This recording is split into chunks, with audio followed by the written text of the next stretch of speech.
Hi, welcome to The Cleaning Habit. I'm Michelle and today I'm going to show you how to remove candle wax from hardwood or laminate flooring.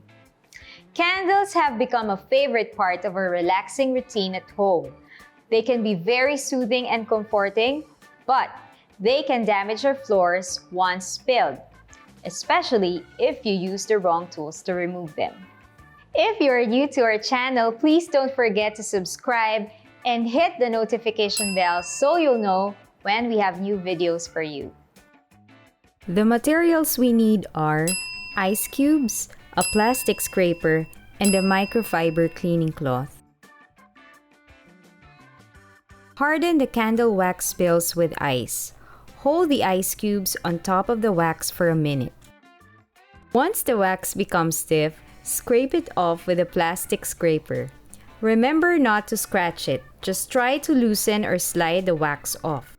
The scraper I used is from our 4-in-1 extra long broom, which is a broom, scraper, brush, and squeegee in one tool.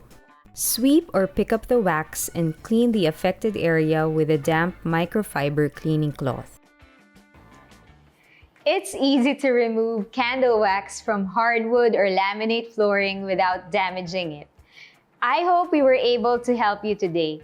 For more cleaning tips, subscribe to our channel, follow us on our Facebook page, or visit our website at www.thecleaninghabit.com. Happy cleaning!